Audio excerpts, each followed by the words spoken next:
We're back, finally. After all these years. After all these decades. Millennias. What do we have here?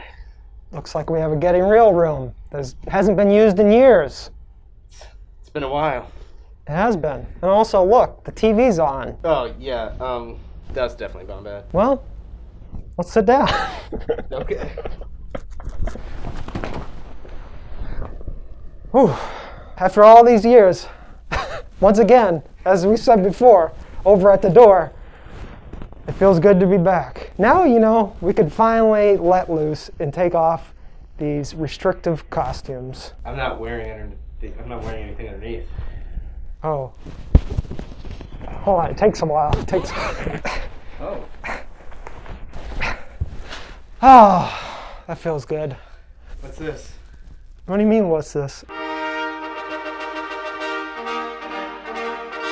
We're finally talking about the best pandemic movies or the best apocalypse movies or, whatever you want to call them. The best post-pandemic movies. Currently, we're in a pandemic. It's been about a year almost. We're almost to the corner there.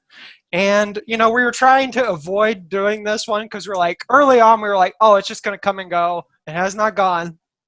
It's still here. And it's coming at a time when things looking pretty dicey again. So yeah, big yikes. Who knows? Yikes. Obviously, off the bat, just get it out of the way. Contagion is like the most realist pandemic movie ever now. They talk about social distancing. They talk about viruses. They talk about literally everything that's happening. I have not watched it since it came out, and I'm kind of scared to watch it now. Yeah, it was terrifying when it did come out.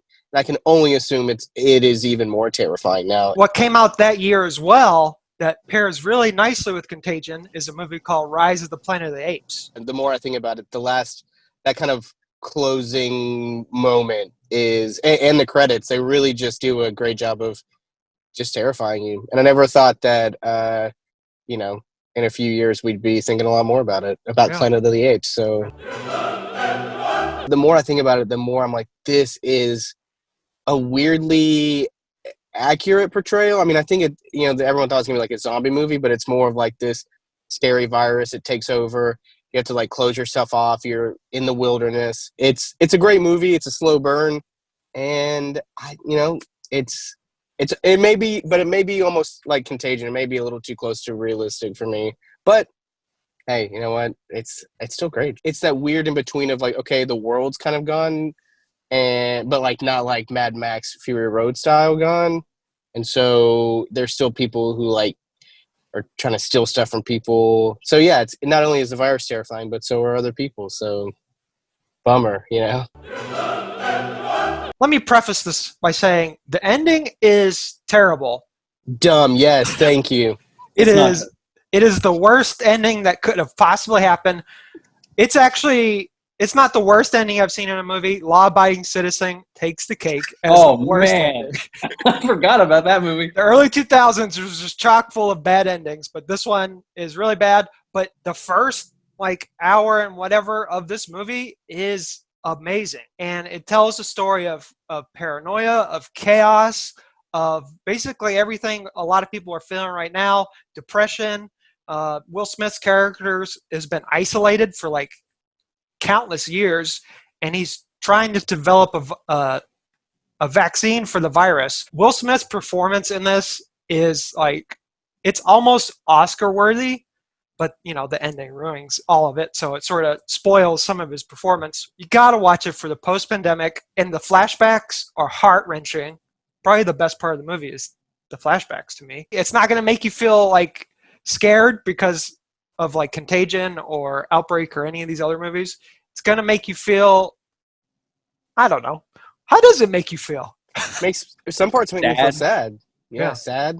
At the ending, makes me feel mad. But do you ever feel glad? I like when he talks to the mannequin for a while.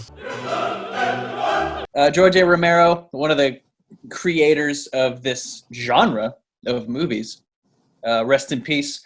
This is one of the first zombie movies that really took off, brought up, everyone knows what zombies are. because of George A. Romero in Dawn of the Dead. It's not as realistic as Contagion or It Comes at Night because they're zombies, and we're not really dealing with zombies right now, but we are dealing with, it's super easy to become a zombie, and it's super easy to get COVID, apparently. And so it kind of hits home, but anyways, it's a pandemic movie. It's fun to watch. It's really dumb. Now, Zach, this brings up an interesting question. What, like, if you were trapped in a mall, what's the first place you'd go to? What's the first store you'd go to? Are we talking like 70s mall or now mall? Because now Talking, mall. well, let's go like late 90s to mid 2000s. Late 90s mall. Okay, Yeah. I'd definitely go to like the Home Depot section. Was Home Depot ever at a No. What? What? for the mall? Have Ace you Hardware? ever been to a mall? Ace Hardware? Is it a good movie? No. Absolutely not. Is it a good pandemic movie? Yes. I mean, think about it. You have an unknown contagion that's airborne that hits people who are in big groups. That feeling of, okay, you don't know what's going on. You start to learn more as it progresses, and the plants are really trying to kill us. So I think that speaks for itself. What? Kill you? No. It's about a disc jockey on the radio who hears about this virus that's going around. I'm not going to spoil what it is or how it spreads, but the movie takes place all inside of a radio station as he is recording the broadcast and broadcasting out to people, and he finds out what's going on. People break in. They get like zombie-like cannibalistic type of behavior, and it's insane. It's a wild ride. It ramps up from 0 to 100 in about 15 minutes, and it stays at 100 the rest of the movie. And it plays into, the mass hysteria of Orson Welles with his fake radio show of the alien invasion. This is the movie to watch because it's going to freak you out. I'm sold. I'm excited. I'm sold, and I'm going to need you to probably spell it out right here, so I can definitely look it up. Are you trying to put the most work on me for this video? Because I have to edit an intro for this as well.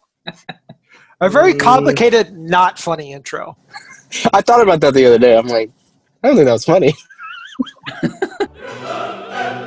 This is a comedy, drama, horror, romance movie. It takes the zombie tropes and pokes fun at them. This came out in 2004, so it's still aged beautifully. And the best part is Shaun's idea of surviving an apocalypse is exactly what we all need to do. Is just to well, actually, no. It's actually the worst thing you can possibly do. It's a great comedy. It's a great horror movie. It's a great drama. Everything about it is fantastic. It's hilarious. Watch it. Zach, I got to hand it to you. You somehow can sell the best movie as the worst movie ever. And I commend you for that because not many people have the skill. And I think it's a skill worth having. I think so too. Listen. I appreciate that's the nicest thing anyone's ever told me. So thank you. So what you need to do right now, you need to grab a mask, head to your nearest mall, go to the hardware store in that mall, pick up some tools just in case, this thing evolves and we all become zombies, and then just go back to your house and watch these movies to prepare. Yeah, that's our list. It's not really a list. We just talked about movies.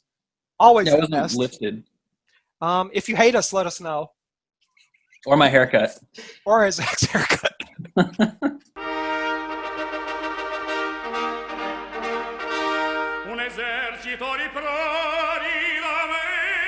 Definitely He's eating ramen. Let's cut this.